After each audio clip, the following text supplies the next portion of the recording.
Ah voilà, je retrouve bien. Bonjour à tous. Désolé pour ce petit frottement. J'espère que vous allez bien. Moi, je suis un peu sous le choc de ce matin. Tout ce qu'on a entendu, les prières. J'ai vraiment senti le Saint-Esprit parmi nous ce matin. Je pense que beaucoup d'entre nous l'ont également senti.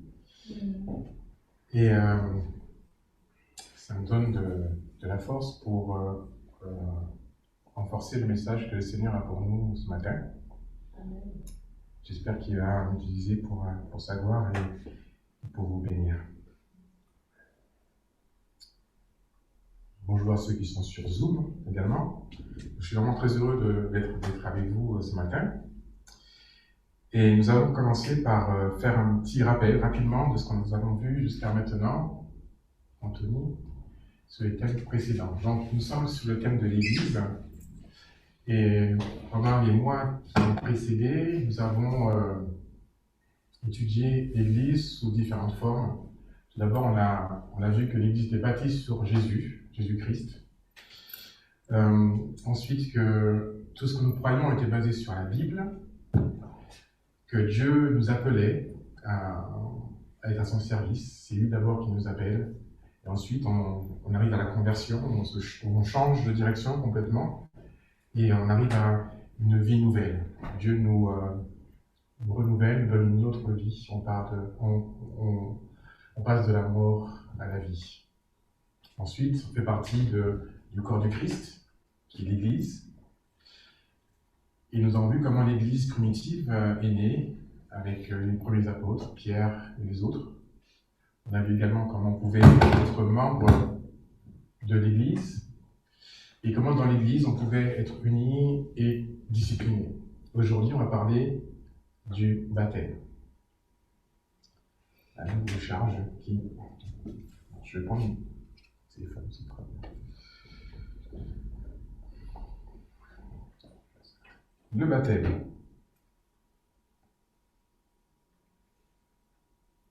Parfois, trop de technique tue la technique. Je vais d'abord vous raconter une petite histoire, la naissance de ce message. Quand Jean-Jacques m'a proposé de choisir un des thèmes qu'on a vu tout à l'heure, en octobre 2019, j'ai parcouru la liste des thèmes et je me suis dit, tiens, je vais prendre le baptême, ça me paraît un sujet facile. Comme je ne suis pas très expérimenté, je me dis, le baptême, ça va être vite fait. Et en fait, à ce moment-là, je n'avais aucune idée de combien c'était délicat de préparer ce message, parce que le baptême, en fait, suscite beaucoup de controverses, a suscité beaucoup de controverses et continue à susciter beaucoup de controverses de nos jours. Et par la suite, en début de l'année 2021, le Seigneur m'a mis à cœur une urgence. Il m'a mis à cœur de lire le livre de l'Apocalypse. Et j'ai eu sentiment d'urgence parce que je sentais que le Seigneur me disait je reviens, il faut que tu te prépares. Et j'ai tout de suite pensé à ma famille et je me suis demandé si moi et ma famille on était prêts au retour de Christ. Alors tout naturellement, il s'est posé la question du baptême. Est-ce que mes enfants sont prêts au cas où demain le Christ revient? Est-ce qu'ils sont prêts? Est-ce qu'ils ont mis leur vie en Jésus? Est-ce qu'ils sont prêts à accueillir le Christ? Et ce matin, on a entendu les enfants prier, jouer. On a senti que les enfants, on a vu que les enfants avaient une grande place dans cette église. D'où l'importance, d'où l'urgence de se dire, est-ce que nos enfants sont prêts? Est-ce qu'on fait tout pour que nos enfants puissent accepter le Seigneur et puissent être sauvés en fait? Certains d'entre vous le savent, j'ai fait partie de l'Église catholique, pas tout à fait. J'ai un arrière-plan catholique. J'ai été baptisé bébé. Et au départ, lorsque j'ai commencé à étudié cette prédication, je me suis dit, je vais essayer de découvrir les différents points de vue sur le baptême, les catholiques, les protestants, les orthodoxes. Et au final, j'ai voulu centrer ce message, non pas sur les controverses, sur ce qui nous divise, mais c'est sur ce qui nous rassemble, pour différentes raisons. Tout d'abord, le Seigneur souhaite que son Église soit unie au sein du corps du Christ, y compris sur le thème du baptême. Paul dit dans Éphésiens 4:5, « Un seul Seigneur, une seule foi, un seul baptême. » Ensuite, bien que très important, le baptême ne sauve pas. Ce qui sauve, c'est croire en Jésus-Christ. Dans Marc 16:16, il est écrit « Celui qui croira et qui sera baptisé sera sauvé, et celui qui ne croira pas sera condamné. » Ce que Paul veut dire ici, c'est que le baptême suit la conversion. Le baptême est une conséquence de la conversion et de croire. Celui qui croit et qui ensuite se baptise en conséquence sera sauvé. Et rappelez-vous le brigand sur la croix. Parce que Christ était suspendu à la croix, il y avait 2 brigands, un à sa gauche et un à sa droite. Il a dit à l'un d'entre eux, aujourd'hui même, tu seras avec moi dans le paradis. Et ce brigand n'avait pas été baptisé. Pourtant Dieu lui a dit, tu seras sauvé, tu seras avec moi au paradis. J'ai donc focalisé aujourd'hui mon discours sur le sens profond du baptême. Non pas sur la manière dont il était pratiqué au début, à l'époque primitive, ni même la façon dont le baptême est pratiqué aujourd'hui. C'est-à-dire que je vais y faire allusion, mais aujourd'hui, j'ai décidé d'intituler mon message « Le baptême en question, un passage vers l'éternité ».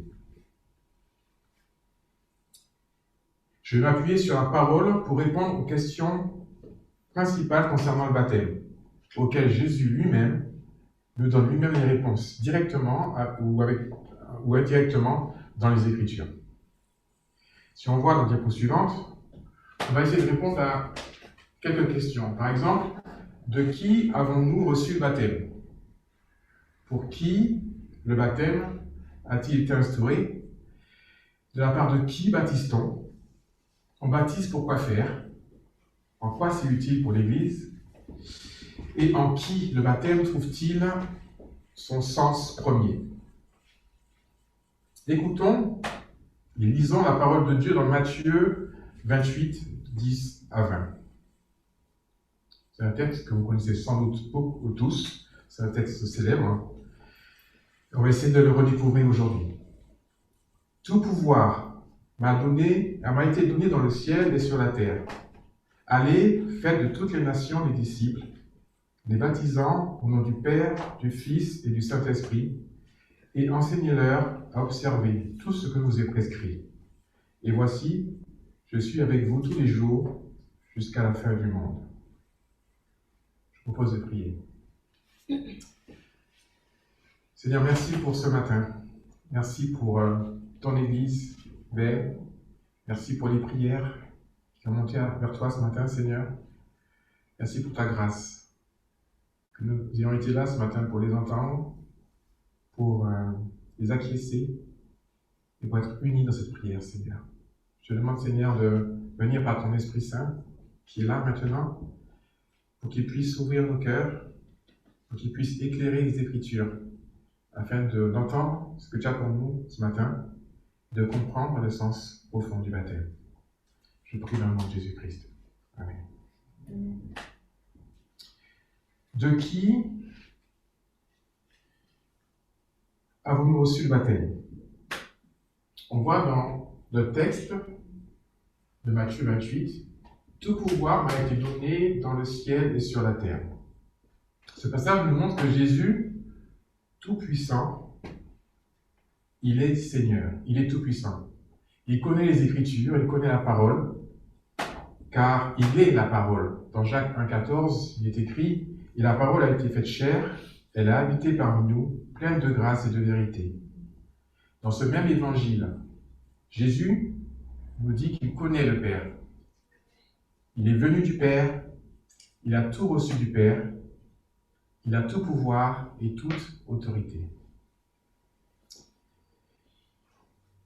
La semaine dernière, j'ai fait une réunion professionnelle avec des collègues particuliers.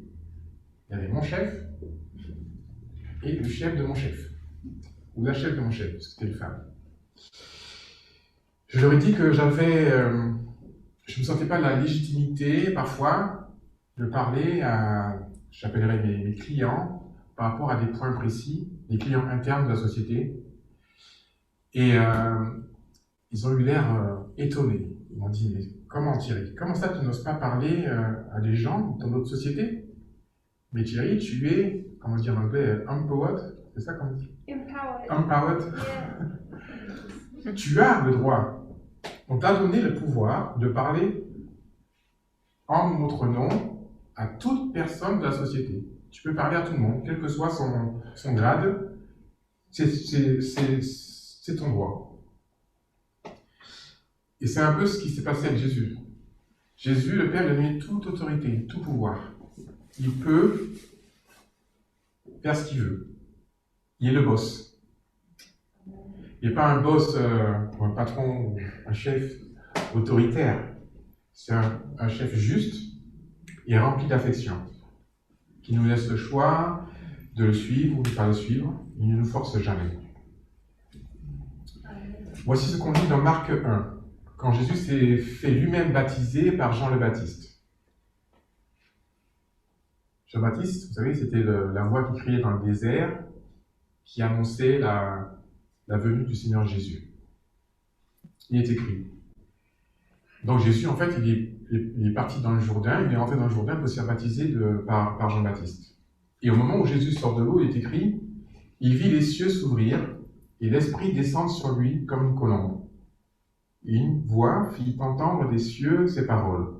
Tu es mon Fils bien-aimé, en toi j'ai mis toute mon affection. Le Père a non seulement donné tout pouvoir à Jésus, mais lui a donné toute son affection.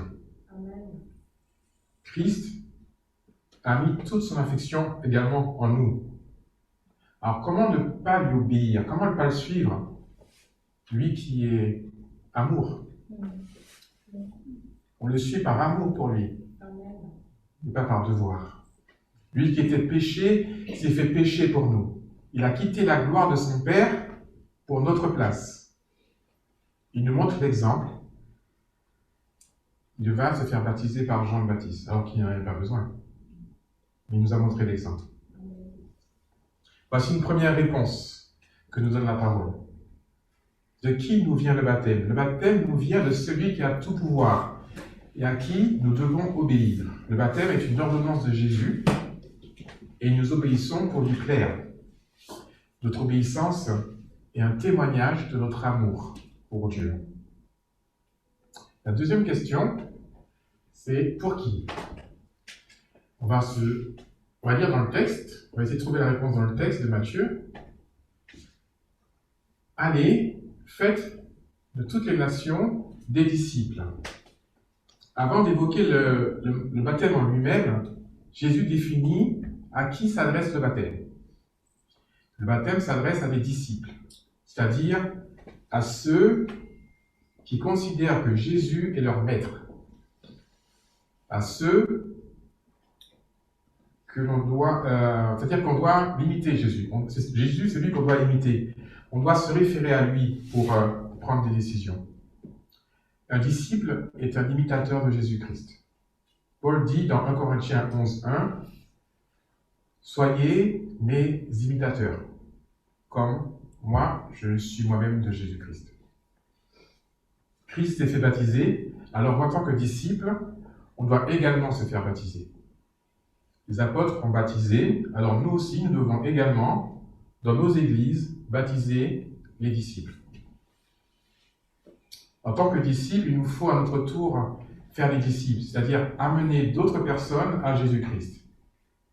Je me suis fait baptiser par Brad Reynolds, ancien pasteur de cette église, le 27 novembre 2005. Je m'en souvenais pas, hein, j'ai dû chercher la date.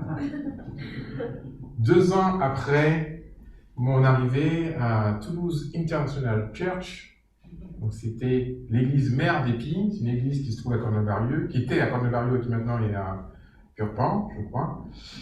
Et donc, je me suis fait baptiser dans cette église, avec des gens qui parlaient anglais autour de moi. Bizarre. Moi qui n'aime pas anglais. Mon baptême est le fruit de personnes envoyées par Christ. Certaines personnes sont dans cette salle. Des disciples qui m'ont accompagné, notamment au cours du parcours Alpha. Le parcours Alpha, c'est un parcours d'initiation à la foi chrétienne. Et aussi des personnes qui ont prié pour moi, alors que je ne savais même pas qu'elle priait pour moi. J'ai une petite pensée pour Alice Smith, qui nous a accompagnés pendant des années dans ce ministère Alpha, qui a porté beaucoup de fruits. Elle a toute notre affection. Amen. Dieu appelle chacun de nous et nous utilise pour son plan. Des projets de paix et non de malheur. Nous sommes partenaires de Dieu pour bâtir son Église. La deuxième réponse à la question « Pour qui ?» Le baptême concerne les disciples de Christ. Ceux qui sont résolus à le suivre, à ceux qui croient et sont prêts à imiter Jésus-Christ. Troisième question. Ah non, avant la troisième question, il faut que je vous montre mon certificat de baptême quand même. Ça, c'est mon certificat de baptême que j'ai reçu à Team de International Church, on voit ma date. Par rapport à ça, je vais me faire un petit témoignage rapide. J'ai été baptisé en 2005. J'ai été baptisé petit, bébé. Est-ce que ce baptême en 2005, déjà, est-ce que le baptême bébé a changé ma vie? Et est-ce que le baptême que j'ai eu en 2005 a changé ma vie? Les deux ont changé ma vie. Pour autant, ce sont des événements ponctuels de ma vie. Et au cours de cette vie, cette longue vie, parce que je me fais vieux maintenant, le Seigneur a travaillé dans mon cœur depuis ma naissance. Pas depuis le moment où je me suis baptisé bébé, pas depuis où je me suis baptisé en 2005. Le Seigneur a travaillé dans mon cœur continuellement pendant toutes ces années. Et on y reviendra là-dessus. Donc, au nom de qui? Au nom de qui, on va lire le texte, baptisant au nom du Père, du Fils et du Saint-Esprit. On trouve le mot en question ici, le baptême. Le Seigneur nous dit que nous devons être baptisés. Nous devons effectuer et perpétuer une ordonnance du baptême de la part du Père, du Fils et du Saint-Esprit. Je reprends l'exemple de mon boulot. Quand je prends une décision, je ne m'engage pas à moi-même seulement, j'engage mon chef, mon service et ma société. Je prends une décision au nom de tout ce monde. Le baptême est un symbole que Dieu a déjà utilisé dans le passé à plusieurs reprises. Prenons l'exemple marquant, 3 exemples marquants. D'abord, le baptême de Jésus, administré par Jean. On a déjà lu Marc 1, c'est un baptême de repentance dans lequel on retrouve également le Père, le Fils et le Saint-Esprit. D'abord le Père c'est la voix qui se fait entendre, celui-ci est mon Fils, en qui j'ai mis toute mon affection. On voit bien sûr le Fils, Jésus, et on voit une colombe qui descend sur la tête du Fils. Les 3 personnes étaient présentes au moment du baptême de Jésus, le Père, le Fils et le Saint-Esprit. Prenons un autre exemple. Moïse et le peuple d'Égypte qui traverse la mer Rouge après l'exode d'Égypte. Le Père appelle Moïse. Il lui dit, tu vas en Égypte et tu vas sauver mon peuple. Moïse, c'est celui que Dieu utilise pour sauver. C'est la figure de Jésus.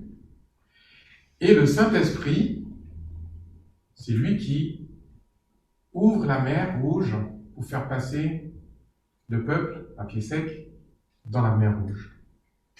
On voit encore ici le Père, le Fils et le Saint-Esprit qui agissent. Troisième exemple de figure du baptême, le déluge, que Pierre cite dans 1 Pierre 3. C'est également une figure du baptême. On passe d'un monde nouveau, perverti, à une nouvelle humanité.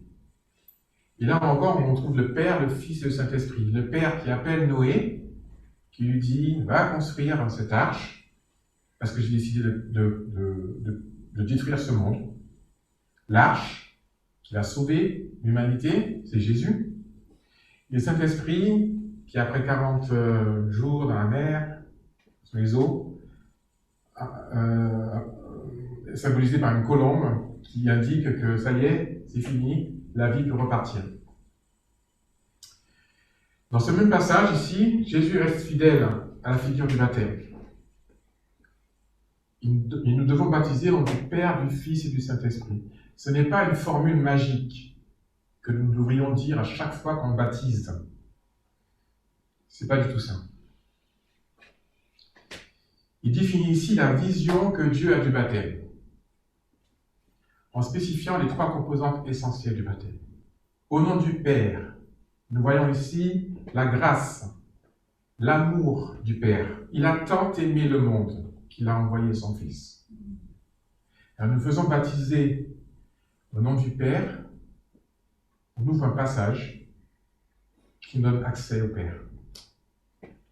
Au nom du Fils, on obtient le pardon de nos péchés. Le Fils est sacrifié pour nos péchés. Jésus nous a réconciliés avec le Père. Il a reçu toute autorité et il est aimé du Père. Quand nous faisons baptiser au nom de Jésus, pareil, un nouveau passage qui nous donne accès au Fils pour le rencontrer. Au nom du Saint-Esprit, on obtient la sanctification, l'action de Dieu dans nos vies, la grâce en action. En nous faisant baptiser, on rencontre le Saint-Esprit. On va en tout cas vers le Saint-Esprit. Pourquoi se faire baptiser? Prochaine question. On va continuer à lire dans le texte. Et enseignez-leur à observer tout ce que je vous ai prescrit. On se fait baptiser pour signifier un engagement. Je dirais même plusieurs engagements. Le premier de tous les engagements, c'est Dieu qui le donne. C'est lui qui est à l'origine de la réconciliation, à l'initiative du salut, l'auteur de toutes choses, pas nous. C'est lui qui prescrit, qui nous dit et qui nous donne le baptême. On ne se baptise pas, on se fait baptiser. On ne peut pas se baptiser tout seul. Le baptême est un don de Dieu qui s'engage envers nous. Ensuite, les disciples déjà affermis dans la foi s'engagent à former d'autres disciples. Le texte parle ici du soutien de l'Église. Ceux qui s'engagent à former, exhorter, corriger avec amour et discernement, encourager, soutenir, prier les uns pour les autres. Enfin, les nouveaux disciples en herbe s'engagent à suivre Christ. Ils s'engagent à grandir en maturité dans leur foi, à être enseignables, à être soumis à l'autorité de Christ et de l'Église. Le baptême peut être également vu comme un mariage. En tout cas, c'est la vision que Michael a, si je peux me permettre. C'est-à-dire un engagement entre deux personnes, entre moi et Jésus. À tel point que certains parfois hésitent à se faire baptiser, car on a parfois un peu peur de s'engager. On se demande si on est vraiment prêt, on n'est pas sûr.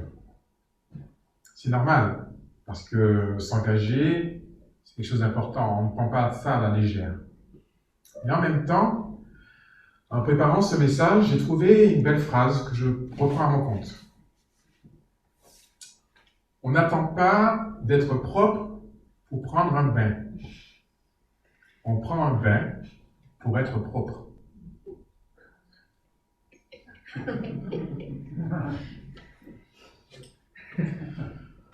Bien sûr, le baptême n'est pas juste un simple bain qui symboliserait la purification des péchés. C'est un symbole de purification, mais ce n'est pas que ça. C'est plus que ça.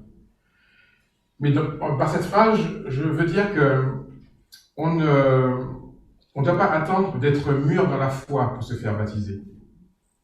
Le baptême apporte son lot de bénédictions du Seigneur qui nous aidera, qui nous accompagnera à grandir dans la maturité spirituelle. Si on croit en Jésus, sincèrement, au fond de notre cœur, on est prêt à être baptisé. Le Seigneur fera le reste. Comment se passe l'engagement? Comment obéir le mieux possible à Christ? Des églises locales peuvent avoir des points de vue différents sur la pratique concrète du baptême. Mais ce qui compte, ce n'est pas la manière dont on s'engage. Ce qui compte, c'est qu'un jour, on prend sincèrement la décision de s'engager dans son cœur envers le Seigneur. Certains s'arrogent le droit de juger si un baptême est valide ou pas valide. Mais je rappelle une chose, une leçon capitale. C'est Jésus qui bâtit son Église. Le baptême est un don de l'Église, un don de Dieu à l'Église, pardon, et ce n'est pas un don de l'Église pour le baptiser. Parlons brièvement du mode de baptême. Évidemment, toutes les églises reconnaissent, y compris l'Église catholique, que le baptême par immersion a une valeur bien plus symbolique que le baptême par infusion ou par aspersion. Mais encore une fois, ceci n'est pas l'essentiel.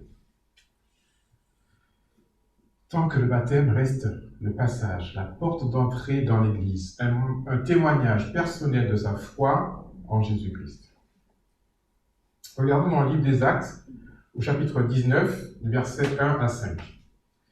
Il est écrit: Pendant qu'Apollos était à Corinthe, Paul, après avoir parcouru les hautes provinces d'Asie, arriva à Éphèse. Ayant rencontré quelques disciples, il leur dit: Avez-vous reçu le Saint-Esprit, comme vous avez cru? Ils lui répondirent: Nous n'avons même pas entendu dire qu'il y avait un Saint-Esprit. Il dit: De quel baptême avez-vous donc été baptisés? Ils lui répondirent: Du baptême de Jean. Alors, Paul dit: Jean a baptisé du baptême de repentance, disant au peuple de croire en celui qui venait après lui, c'est-à-dire Jésus. Sur ces paroles, ils furent baptisés au nom de Jésus-Christ. À mon sens, Paul ne dit pas que le baptême de Jean n'est pas valide, que les disciples ont fait n'importe quoi et que c'était pas valide. Non, Jean a fait son boulot. Il a préparé le chemin pour Jésus, le terrain pour Jésus, par son baptême de repentance, qui reste un baptême. Jésus lui-même ne se serait pas fait baptiser par Jean s'il pensait que ça ne servait à rien. Mais Paul les baptise au nom de Jésus. Il vient confirmer, valider le baptême de Jean, valider la réalité spirituelle de la conversion en Jésus, et ainsi atteindre et rencontrer le Père, le Fils et le Saint-Esprit au travers le passage de l'eau des baptêmes, dans l'eau des baptêmes. Les disciples connaissent déjà le Père et Jésus, puisqu'ils sont disciples. Et maintenant, ils ne tardent plus à connaître le Saint-Esprit qui descend sur eux après l'imposition des mains de Paul. C'est le baptême en Jésus-Christ qui leur permet de rencontrer le Dieu dans sa totalité. Dieu dans sa totalité. Le Père, le Fils et le Saint-Esprit.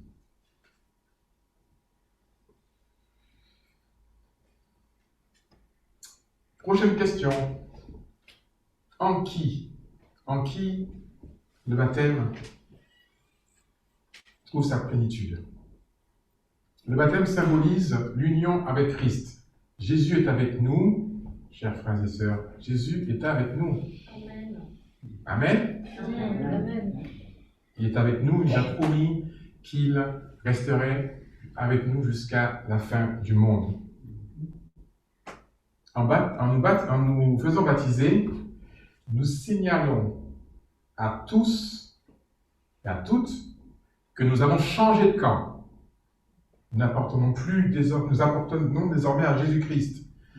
C'est lui notre Maître, notre Seigneur, notre Sauveur.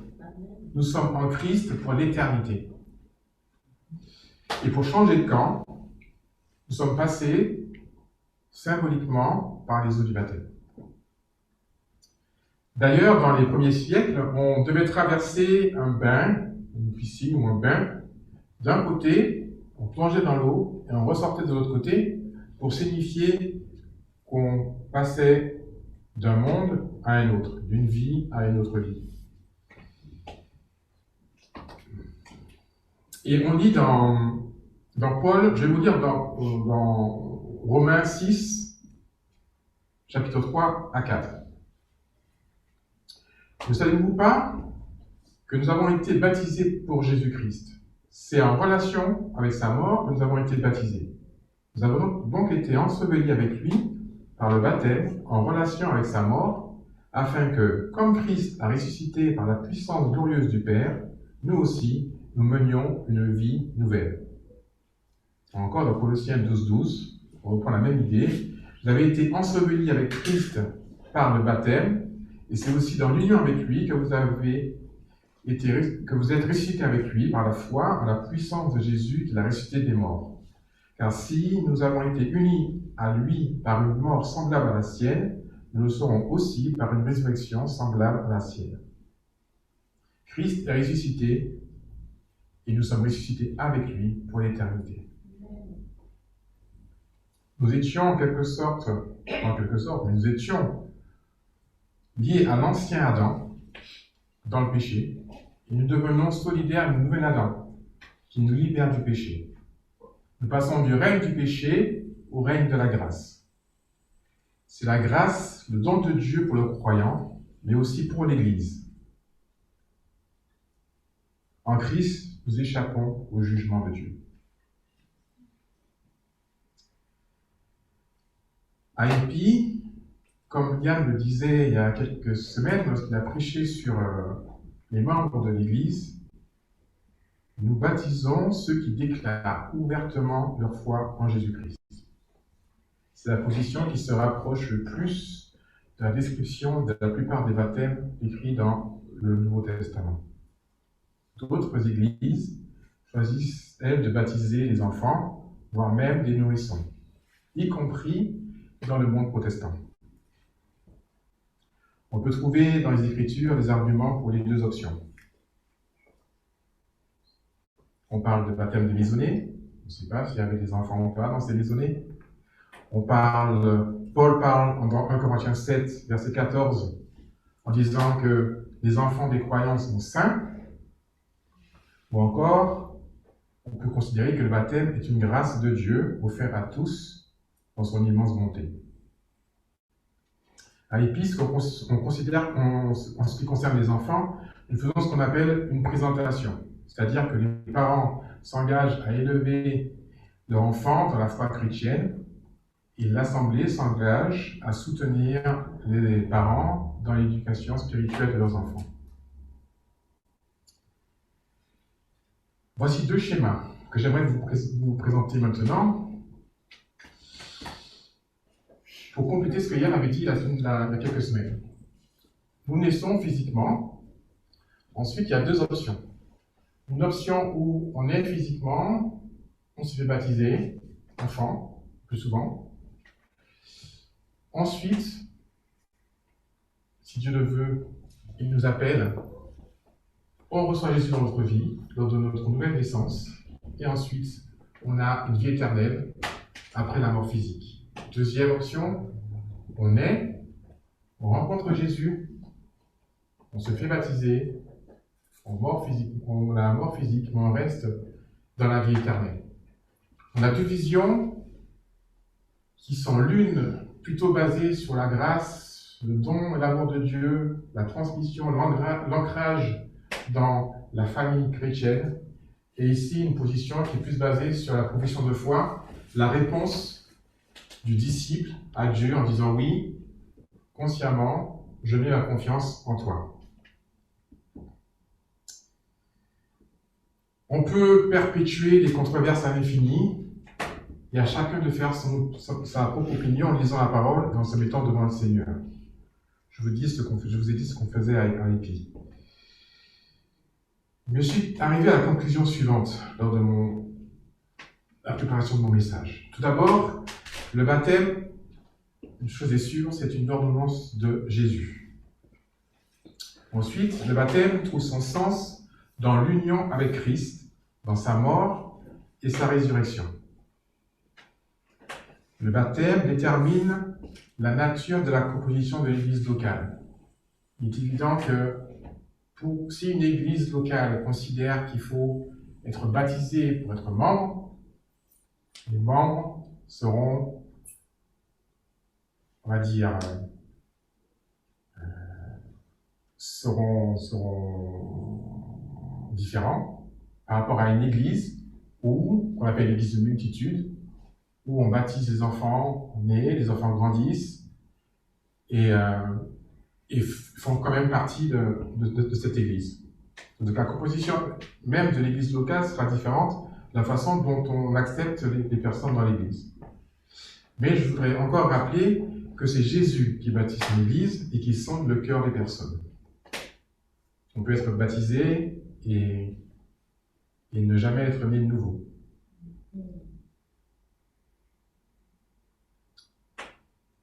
Le baptême ensuite, quatrième principe, c'est le symbole du passage de la mort à la vie éternelle, qui est la finalité de notre foi, notre espérance. Notre espérance d'être avec Jésus pour la vie éternelle. Mais le vrai point de départ, toujours, c'est la nouvelle naissance. Que nous ayons été baptisés enfants ou adultes, au nom de Jésus ou au nom du Père, du Fils et du Saint-Esprit, par immersion ou aspersion, si nous avons dit oui à Jésus de tout notre cœur, alors nous sommes sauvés. J'ai mis en rouge les principales étapes. Que le baptême se passe avant ou après la nouvelle naissance. Ce qui compte, c'est notre espérance dans la vie éternelle. Lisons dans Tite, chapitre 3, versets 5 à 7. Mais quand Dieu, notre Sauveur, a révélé sa bonté et son amour pour les hommes, il nous a sauvés. S'il l'a fait, ce n'est pas parce que nous avons accompli des actes conformes à ce qui est juste.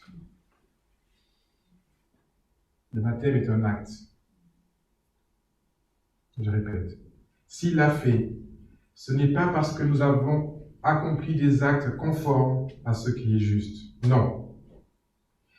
Il nous a sauvés parce qu'il a eu compassion de nous, en nous faisant passer par le bain purificateur de la nouvelle naissance, c'est-à-dire en nous renouvelant par l'Esprit Saint. Cet Esprit, il l'a répandu sur nous avec abondance par Jésus-Christ notre Sauveur. Il l'a fait pour que, déclarés justes par sa grâce, nous devenions héritiers selon notre espérance de la vie éternelle. Amen. Prions.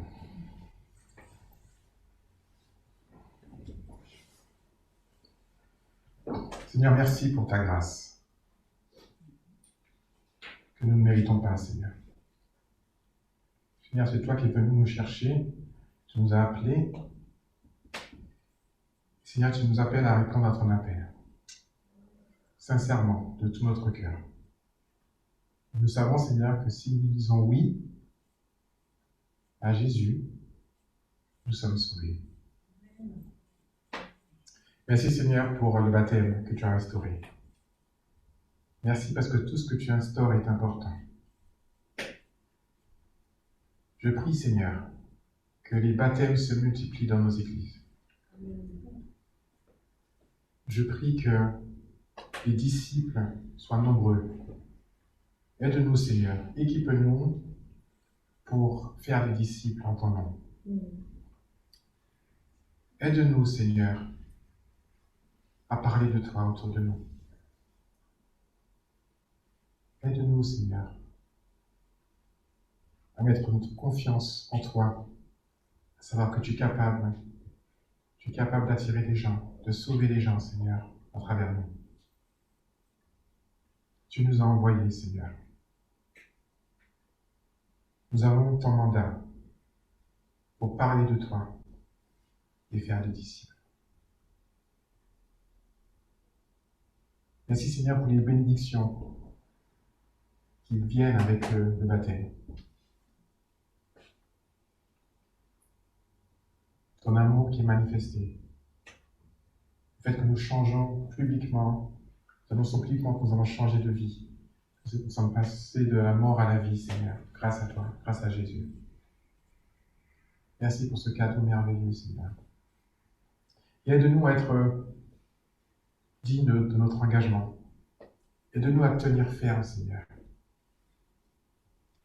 Merci parce qu'une fois qu'on est né de nouveau, on ne peut pas perdre notre salut. Nous sommes sauvés, mis à part pour toi.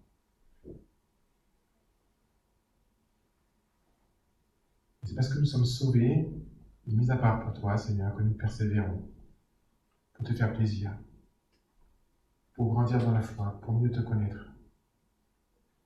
Merci, Seigneur, pour ta patience envers nous. Je prie, Seigneur, que ton esprit agisse dans cette Église. Je prie, Seigneur, que tu fasses grandir cette Église, que nous voyons plus de baptêmes, plus de témoignages de ce que tu fais dans nos vies, Seigneur.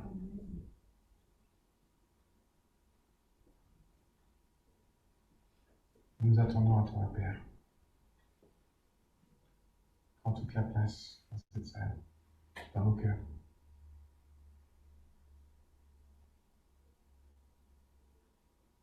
Remplis nos cœurs d'amour, d'affection, de tendresse, de miséricorde pour les autres. Utilise-nous pour ta gloire et ton honneur. Je prie dans le nom de Jésus-Christ. Amen.